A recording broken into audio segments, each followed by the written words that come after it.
Janis Winehouse believed her 9-year-old daughter was strong enough to handle her leaving. She was wrong about everything except the strength. North London, 1992. The house on Osage Lane felt different that Tuesday morning, like a theater after the final curtain call, when the lights are still on, but the magic has already died. Janis had been packing for weeks, but quietly, diplomatically, the way adults do when they think children don't notice the small betrayals happening around them. The morning light filtered through unwashed windows, casting long shadows across the cluttered living room, where cardboard boxes sat half-filled with books and photo albums. The smell of instant coffee mixed with cigarette smoke and the faint trace of Janis's perfume. White shoulders, the kind she wore to feel sophisticated even when she was falling apart. Amy sat at the kitchen table, picking at her cereal, watching her mother fold clothes into a battered suitcase in the living room. Her school uniform hung over the back of her chair, wrinkled and forgotten. The silence between them had grown heavier each day since the arguments with Mitch had stopped echoing through the house at midnight. When parents stop fighting, Amy had learned, it doesn't mean peace. It means someone has already decided to leave. The kitchen clock ticked loudly in the quiet. Outside, the neighbor's dog barked at nothing, the way it did every morning at exactly 8:30. Normal sounds in an abnormal morning. "Amy, come here," Janis called from the hallway. Amy's bare feet made no sound on the cold tiles. She found her mother crouched next to the suitcase, hands resting on the lid like she was praying over it. "Mummy's going to stay with Grandma Joan for a while," Janis said, not looking up. "You and Alex will be fine with Daddy." Amy didn't ask why. 9-year-olds learn quickly that adult decisions are like weather. They happen to you, not because of you. "How long is a while?" Amy asked. "I don't know yet," Janis admitted. Then she looked up, and Amy saw something in her mother's eyes that looked like relief mixed with guilt. "But you're strong, Amy. You've always been the strongest one in this family. You don't need me hovering over you all the time." The words landed wrong. Amy felt them settle in her chest like stones. "I do need you," Amy said quietly. Janis stood up, brushing invisible dust from her jeans. "No, you don't. You're not like other children. You're independent. You've been taking care of yourself since you were 5. This will be good for you. You'll see." Amy watched her mother zip the suitcase closed. The sound felt final, like a coffin closing. "You'll call every day?" Amy asked. "Of course," Janis said, but she was already looking toward the door. "Every day." They both knew it was a lie. Janis carried her suitcase to the front door. Amy followed, barefoot and small in her pajamas. Through the glass, she could see the taxi waiting, engine running, exhaust visible in the cold morning air. "Be good for Daddy," Janis said, bending down for a quick hug. "Look after Alex. You're the big sister now." Amy had always been the big sister. That wasn't new. Janis opened the door and the cold air rushed in. She paused for a moment, looking back at Amy standing in the hallway. "This won't hurt you," Janis said, more to herself than to Amy. "You're too strong for this to hurt you. You'll be fine." The door closed. Amy stood in the hallway for a long time, listening to the house settle around her. Somewhere upstairs, Alex was still sleeping. From the kitchen came the sound of Mitch making coffee, pretending this was a normal Tuesday morning. Amy walked into the living room, her bare feet silent on the worn carpet. The piano sat in the corner like a sleeping giant, an old upright they'd inherited from Janis's mother after she died. Its wood was scarred from years of use, cigarette burns on the top from parties in another decade, water rings from forgotten cups of tea. Amy had been taking lessons for 2 years with Mrs. Henderson from down the street, but she rarely played unless her teacher was there, rarely let her fingers explore what the keys might tell her if she listened closely enough. The piano bench creaked as she sat down. The morning light from the window fell across the keys, highlighting the chips in the ivory, and the places where the black keys had been worn smooth by decades of other people's fingers. She lifted the lid, and the sound echoed in the quiet house, like opening a coffin. Amy had heard her mother playing Billie Holiday records late at night when she thought everyone was sleeping, the music drifting up through the floorboards to Amy's bedroom. "Strange Fruit" was the song that made Janis cry, the one she'd play over and over when she was sad about something she couldn't name. Amy would lie in bed listening to her mother sob quietly during the instrumental breaks, wondering what could make a grown woman hurt that much just from listening to music. Now she understood. Amy found the first note, her small finger pressing down on middle C. The sound hung in the air like a question waiting for an answer.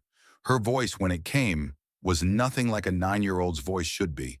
It was deeper, older, carrying something that had no business living in a child's throat. The sound filled the living room like smoke, thick and haunting and impossible to ignore.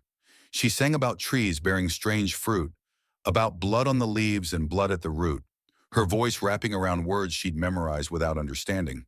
Except now, somehow, she understood everything.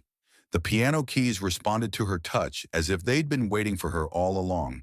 Her right hand picked out the melody while her left found the bass notes, creating a foundation that was both simple and profound. She didn't understand all the words she was singing, but she understood the feeling behind them. The weight of things that shouldn't be but were anyway. The knowledge that some pain was too big for words and could only live in the spaces between notes. Upstairs, Mitch stopped making coffee, the kettle whistling forgotten on the stove. The newspaper he'd been reading fell from his hands to the kitchen floor. In the bedroom next door, Alex woke up but didn't call out, didn't move, just lay in bed listening to something that sounded like their sister but couldn't possibly be. The house went completely still except for Amy's voice and the piano keys under her small fingers, as if the building itself was holding its breath.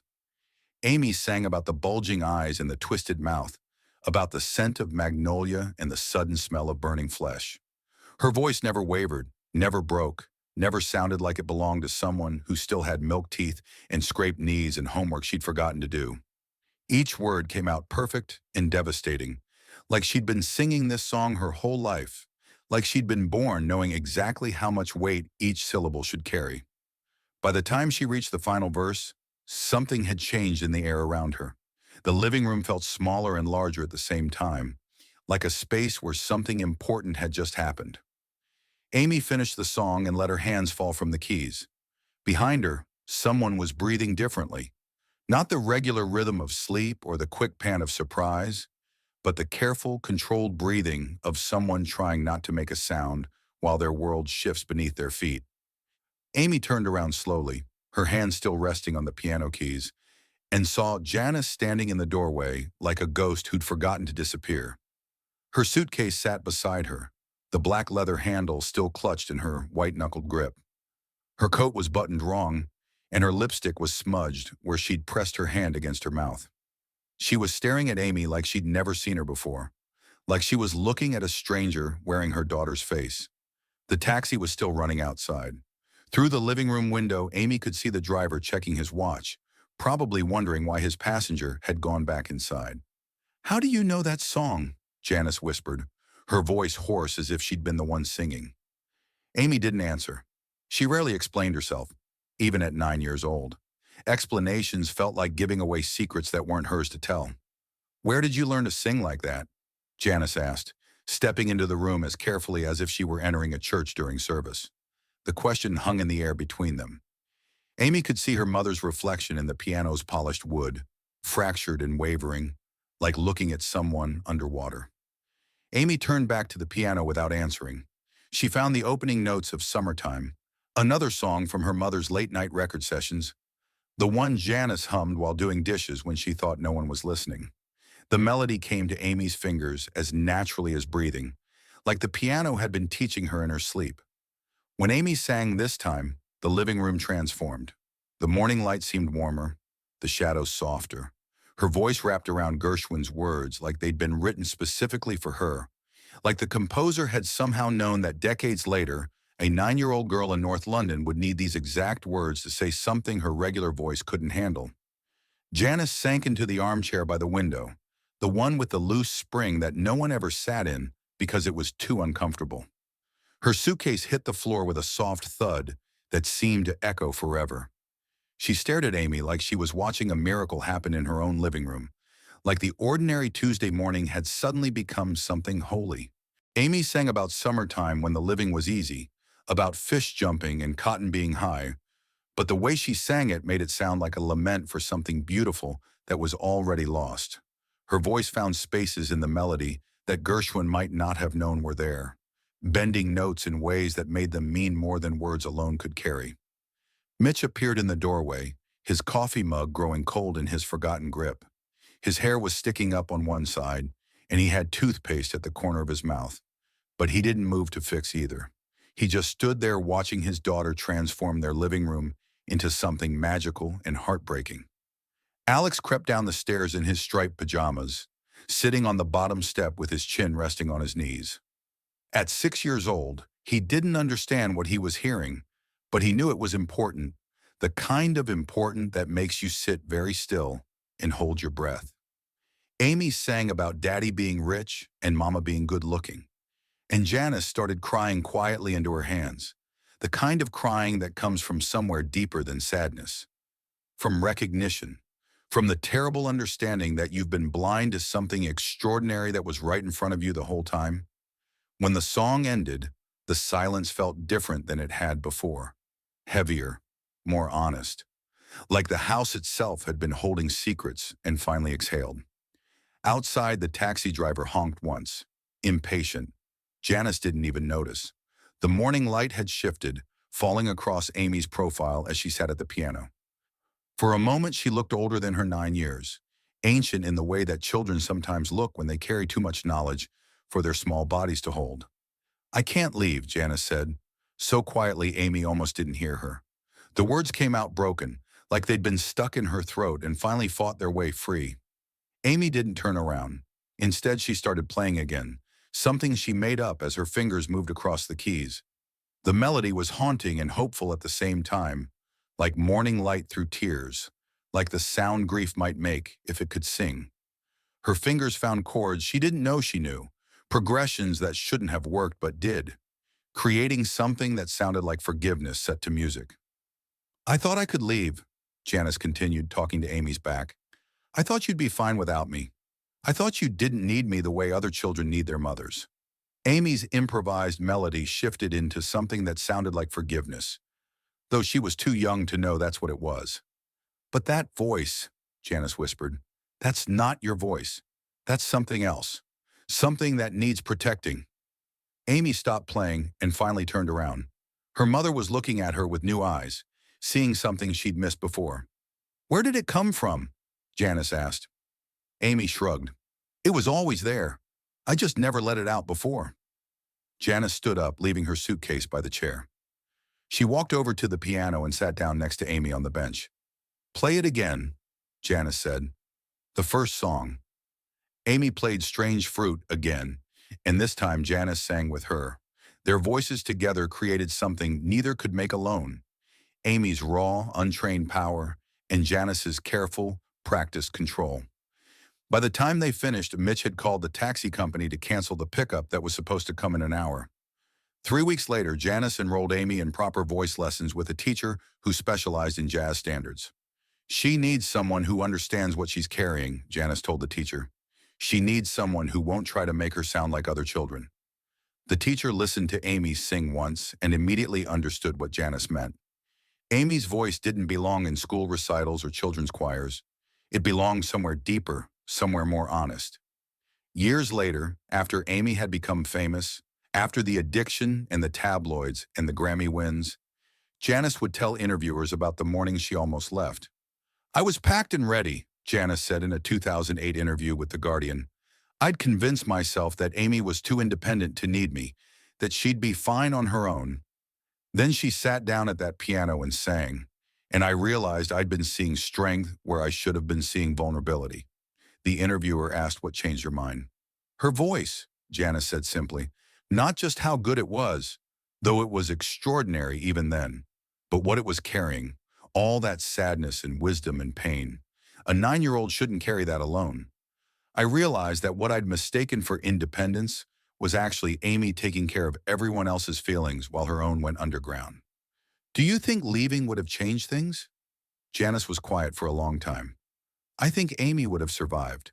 She was strong enough, like I said, but I think her voice would have been angrier, more closed off. What you hear in her music now, that vulnerability, that openness, even in the pain, I think that comes from knowing someone stayed when it would have been easier to leave. The interviewer asked if Amy ever talked about that morning. Never, Janis said. Amy doesn't explain herself. She never has. But sometimes when she's working on a new song, I hear echoes of those two songs she played that morning. Strange Fruit and Summertime. Like they're still in there somewhere, shaping everything else. In 2006, when Amy recorded Back to Black, Janis was in the studio. During the playback of the final mix, Janis heard something familiar in Amy's voice during the bridge. "That's Strange Fruit," she told the producer quietly. He looked confused. "This is Back to Black." "Listen to how she bends that note," Janis said. "That's the same way she sang Blood on the Leaves when she was 9 years old. It's all connected." The producer listened more carefully and heard it too. The ghost of that morning when a 9-year-old girl convinced her mother to stay by showing her what would be lost if she left. Amy never knew about that conversation. She never knew her mother almost left. As far as Amy was concerned, that Tuesday morning was just the day she discovered she could make her mother cry with her voice. But Janis knew better. That was the day she learned that strength and need aren't opposites. That was the day she realized her daughter's voice wasn't just a gift, it was a responsibility. Years later, when the tabloids called Amy difficult and self-destructive, Janis would remember that morning and think, they don't understand. They think she's breaking apart, but she's just letting out what was always there. The sadness, the wisdom, the pain she's been carrying since she was old enough to feel other people's feelings. The morning Janis almost left but stayed was the morning Amy's real voice was born. Not just the technical ability, but the emotional honesty that would define everything she ever recorded. It was the morning a 9-year-old girl saved her family by showing them what love sounds like when it's running out of time.